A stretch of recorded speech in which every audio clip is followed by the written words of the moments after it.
All right, so this is the 7th and final video for this course on how to use Claude Cowork for sales. Now in this video, we're going to talk about how you can take your most common sales workflows and package them up into skills files so you don't have to keep repeating yourself and you can get a much higher quality output from Claude. Now you've seen me throughout this course use skills to demo very specific workflows or use cases on how you can use Claude for sales. So first we're going to talk about what is a skill, and then from there we'll walk through creating one for a very common workflow for a lot of sales teams, which is account research. Now before diving into today's video, quick intro to me. My name is Sanjay. I've been in tech go-to-market for over 8 years. I'm currently the founder of AccuSales. We're a go-to-market engineering firm helping sales teams adopt AI to really scale their revenue function, so generating more pipeline and closing more business. So if you like, the intersection of AI and sales and how AI is really impacting your ability to generate revenue, follow me here on YouTube for more content. Now, before we start building a skill together, let's talk about what a skill is and why you should use it. At a very high level, a skill is a set of instructions that you're giving to Claude on how to execute a workflow, and you've packaged those instructions into a bunch of files that are in a single folder called a skill folder. Now, the reason we use skills is first, you're going to get much higher quality, more predictable output from Claude because you're giving fixed set of instructions on how to execute that workflow, so you can get the same quality output every single time that Claude executes this skill. Second, you don't have to repeat yourself because all of the context for that workflow lives within the skill folder. So for example, if you're writing cold emails, you might have all of your gold standard emails as a file within the skill folder. So you don't have to constantly upload the last email that got you a meeting or the kind of emails that you want Claude to write. So you don't have to repeat yourself. And lastly, you can actually take the skill folder and share it across your team. So this is something that's very common if you're building like an account research skill or some sort of cold email or prospecting skill.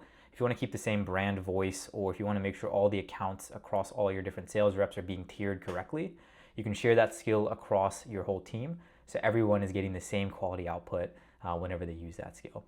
Now, let's actually look at what exactly makes up a skill. So at the heart of it is what is called a SKILL.md file. MD is a markdown file. And if you look at the anatomy of a markdown file, there's a couple things that are worth calling out. Don't go super deep into the technicalities here, but the top of this markdown file, or the SKILL.md, is called a YAML front matter. And there's really two key things here. The first is the name. So this is the actual name of the skill. So in this example, it's proposal drafter. So whenever you saw me in the previous videos do that / command and then write out the skill name, that is how you would invoke the skill if you wanted to force Claude to execute the workflow based on what's in the skill. So this is the name. Secondly, there is a description. So the description is, what does the skill actually do? Now the description is very important because let's say, for example, you just type up a prompt and you don't specifically use the / command to make Claude use this skill. Claude will look at the description of all the skills that you have created to figure out, hey, for this workflow that you're asking me to do, should I use a skill to be able to generate the output? So for example, if I was trying to draft a proposal, I could do two things. I could either use the /proposal-drafter skill in order to use it, or when in my prompt, I could say, I'm creating a client proposal for AccuSales, here's some information. And because the word client and proposal are in the description, Claude will know to use the skill even if I didn't specifically call out the name using the / command. So that's why the name and description are very important. It tells Claude which skill to use, even if you're not forcing it to use that skill. So those are the two main things. And then from here, this is the actual description of the skill. So this is where the actual instructions will live on, what to execute. And something to notice here is there's, this references / pricing tiers.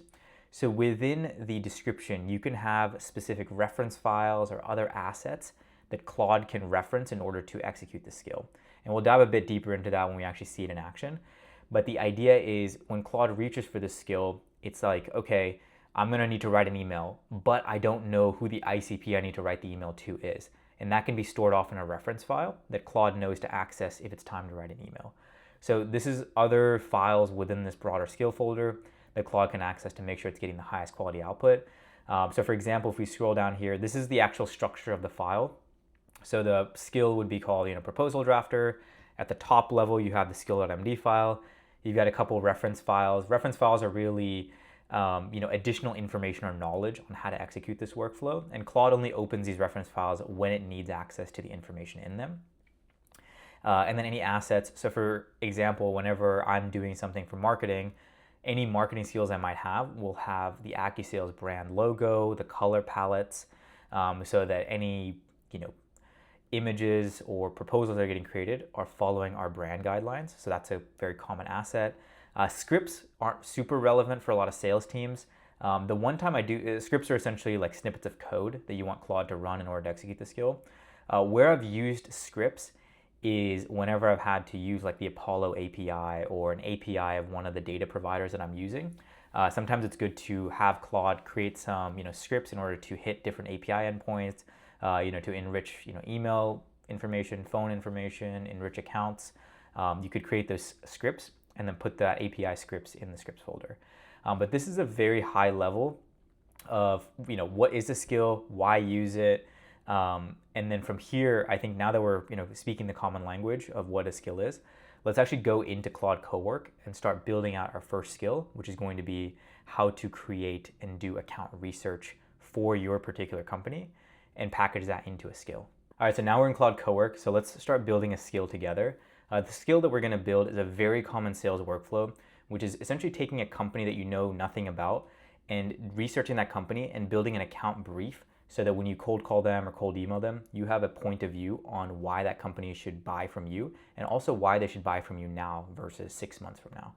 So it's a very common sales workflow. And so let's talk about how we can package that into a skill. And I know I actually demoed my outbound full skill in an earlier video in this course, but in this one, I really want to show like what are the reference files I use to actually package that together, so you can do that for your business.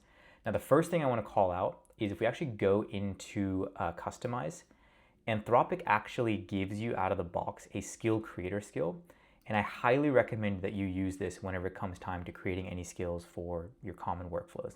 And the reason I like creating it using the skill creator skill is one of the most important aspects of a skill is being able to evaluate it. So what I mean by evaluating it is this skill that you have created better than you just prompting Claude with no context? And so it's really important to run an evaluation. And out of the box, this skill creator skill creates an evaluation viewer. This is basically like a static website to be able to compare an A/B test on the fly as you build the skill together with Claude. And so we're going to use this skill that Anthropic gives you, and I'll show you what the evaluation looks like as we build out the skill. Now, the second thing that we want to do before we start actually creating the skill is we want to have any reference files that we would want to include as part of the skill. So the best mental model to have here is think of building a skill the same way you would be if you are onboarding a new employee. And so what I mean by that is if you have a new SDR or a new sales rep that is onboarding to your company and you're teaching them how to research a company or a prospect, you might make sure that they're trained on your ICP and what pain points you solve for. You might also train them up on what signals to look for to say that, hey, this company might have a compelling event for them to buy your product or service now, and this is a good account for us to reach out to now versus 6 months from now. All of those files and all those assets that you probably already have internally to help new employees onboard, you can take those same files and give them to Claude as reference files as you package the skill together. So think about Claude as another employee on your team, and it needs this information to be able to execute these workflows. So for this particular example, let's use the skill creator skill and say, I want to build a skill that researches companies and creates an account brief.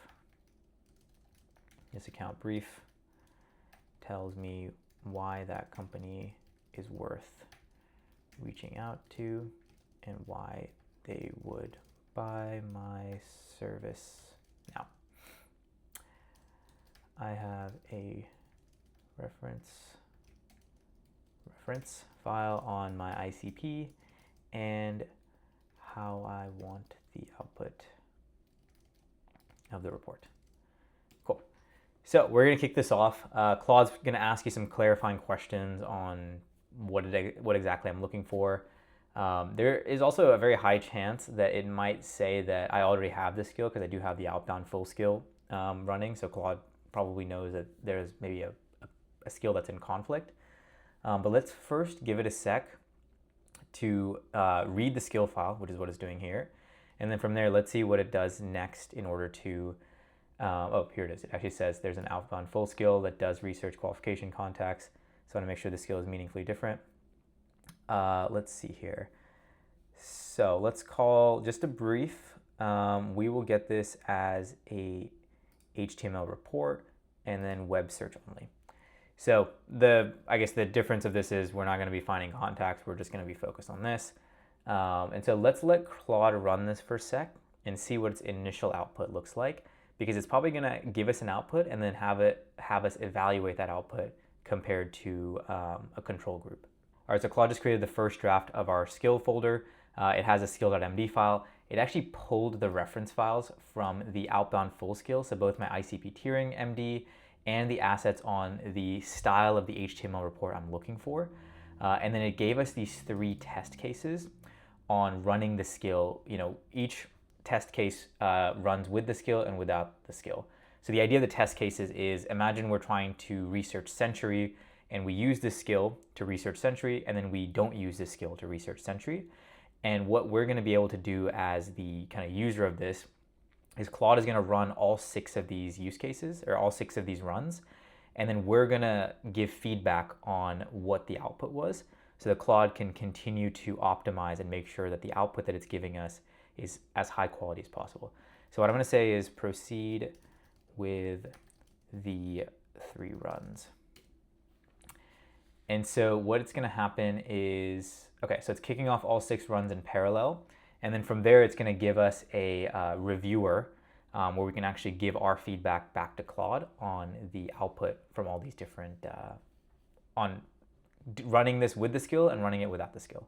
All right, Claude just finished running 6 sub-agents to be able to run all 3 of these account research tasks in parallel. And so what exactly happened is Claude reviewed trigger.dev one time with the skill and one time without the skill, and it created an HTML report with and without the skill for us to compare and provide feedback. And it did it for all 3 of these companies. And then it created this reviewer HTML page for us to submit our feedback. So if we actually pull this up on my Google Chrome, this is what the actual eval reviewer will look like. At the very top, this is the prompt that Claude gave to itself, essentially, and it is using the skill file. And then it generated this HTML report. And then from here at the very bottom, you can provide feedback on how the output looked, what you liked, what you didn't like. And then here it also shows the benchmarks for the different skills. So with the skill, what the pass rate was, without it, this is what it was, like what time it took, how many tokens it took. Here's the delta. And then from here, it kind of breaks down a little bit more on the different evaluations. So let's actually take a look at one of these. So let me download this, see if I can pull it up. So here is the first report for the trigger.dev. This is using the skill file. Goes to the section, tier 1 bullseye, passed the disqualifier check, gave us the company research brief, different things on what they do, OSS paid. It's pulling the ICP criteria from the outbound full skill. So that is the ICP for my company. So it's going through this, and it gave us some good, it also did give us some sources. So let me actually do this. So we can actually go to the next one where it ran this exact same workflow without a skill. And let's actually look at what it gave us so we can compare and contrast. So here is this same workflow done without a skill. It says, yes, reach out. I'll go to the back here, verdict, yes, reach out. Gives some information on the company, some on the founders, why they buy now. So fresh funding, product in a very competitive market, fit for Aki sales. Now let's actually go back to here and compare it. So,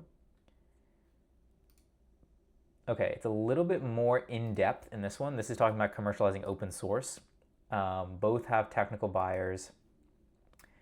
Ease of landing, recently funded. Okay, so somewhat similar. And then buyer's world, motion today, compete for developer trust. I think here's a little bit more in depth on pain to AccuSales capability. So it's mapping pain back to my features. And then it does do this, which is actually give us some information on who to reach out to the company. So it is giving us all this information. So what we can do now from here is say, this is great. I especially the pain mapped to AccuSales capabilities. So we can do this. We don't have to hit submit yet. We're going to go to the next one and say not enough information on what challenges might be occurring with their sales strategy.